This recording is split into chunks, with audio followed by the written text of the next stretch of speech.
बेळगाव शहरवासियांची जीवनवाहिनी ठरलेली राकसकोप जलाशय भरलेले असून यंदा जलाशयातील पाण्याची पातळी गेल्या वेळेपेक्षा जास्त असल्यानं यावर्षी शहरात उन्हाळ्यात पिण्याच्या पाण्याचा तुटवडा भासणार नाही असे महापौर मंगेश पवार यांनी गुरुवारी सांगितले। राकसकोप जलाशयामध्ये गंगाआरती करून ओटी अर्पण केल्यानंतर ते बोलत होते। मागील काही वर्षांपासून वेळेवर पाऊस न झाल्यानं शहरात पिण्याच्या पाण्याची टंचाई निर्माण होत होती, पण यंदा राकसकोप जलाशयात दरवर्षीपेक्षा जास्त पाणी साठवलं गेलं आहे, त्यामुळे पाण्याच्या टंचाईचा प्रश्न उद्भवणार नसल्याचं त्यांनी सांगितलं। ಕನ್ನಡ ಇವತ್ತಿನ ದಿವಸ ನಾವು ರಾಕಸ್ಕೋಪ್ ಜಲಾಶಯದಲ್ಲಿ ಗಂಗಾ ಪೂಜೆ ಮಾಡಿದ್ದೀವಿ। ಗಂಗಾ ಪೂಜೆಗೆ ಎಲ್ಲ ನಮ್ಮ 58 ಕಾರ್ಪೊರೇಟರ್ ಮತ್ತು ಎಲ್ಲ ಸಿಬ್ಬಂದಿಗಳು ಬಂದಿದ್ರು। ಎಲ್ಲ ಈ ಸಲ ಹೋದ ವರ್ಷಕ್ಕಿಂತ ನೀರು ಹೆಚ್ಚಿದೆ, ಹೀಗಾಗಿ ಬೆಳಗಾವಿ ಜನರಿಗೆ ಯಾವುದೋ ಮುಂದೆ ವರ್ಷದಲ್ಲಿ ಯಾವುದೂ ಸಮಸ್ಯೆ ಬರೋದಿಲ್ಲ ಅಂತ ನನಗೆ ಅನಿಸ್ತದೆ।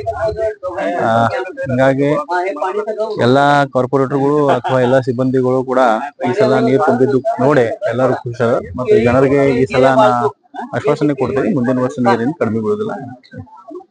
पालिका आयुक्त शुभा बी यांनी सांगितले की राकसकोप जलाशय भरल्यामुळे शहरात पिण्याच्या पाण्याचा कोणताही त्रास होणार नाही। ಇವತ್ತು 58 ವಾರ್ಡ್ಗಳಲ್ಲಿ ನಾವೇನು ರಕ್ಕಸ್ಕೊಪ್ಪ ಡ್ಯಾಮ್ನಿಂದ 0.58 MLD ಇದು ಶೇಖರಣೆ ಆಗುವಂತಹ ಒಂದು ಇನ್ಫ್ರಾಸ್ಟ್ರಕ್ಚರ್ ಇದೆ।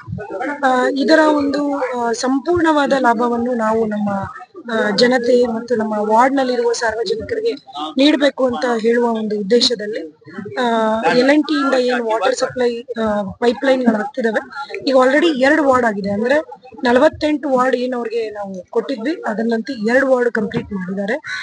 ಬಾಕಿ ಎಲ್ಲ ಒಂದು ನೀರಿನ ಪೈಪ್ಲೈನ್ಗಳನ್ನ ಮನೆ ಮನೆಗೆ ತಲುಪಿಸುವಂತ ಕೆಲಸಕ್ಕೆ ಡಿಸೆಂಬರ್ 26ಕ್ಕೆ ನಮಗೆ ಇದನ್ನ ಟೈಮ್ ಲೈನ್ ನ ಫಿಕ್ಸ್ ಮಾಡಿದ್ದಾರೆ। ಇದನ್ನಂತೆ ನಾವು ಏನ್ ಶೇಖರಣೆ ಆಗಿದೆ ನೀರು ಇದನ್ನ ಬಹಳ ಉತ್ತಮವಾಗಿ ಉಪಯೋಗಿಸಲು ಎಲ್ಲೂ ವೇಸ್ಟೇಜ್ ಆಗದೆ ಇರಲಿ ಅಂತ ಹೇಳಿ ಟ್ರೀಟ್ಮೆಂಟ್ ಪ್ಲಾಂಟ್ ಟು ಮನೆ ಗೆ ಹೋಗುವ ಯಾವುದೇ ಒಂದು ಮಾರ್ಗದಲ್ಲಿ ಲೀಕೇಜ್ ಆಗದೆ ಇರಲಿ ಅಂತ ನೋಡ್ಕೊಳ್ಳೋಕೆ ಹೆಚ್ಚಿನ ಒಂದು ಇದನ್ನ ನಾವು ರೂಪಿಸಿದೀವಿ, ತಂಡಗಳನ್ನ ರೂಪಿಸಿದೀವಿ।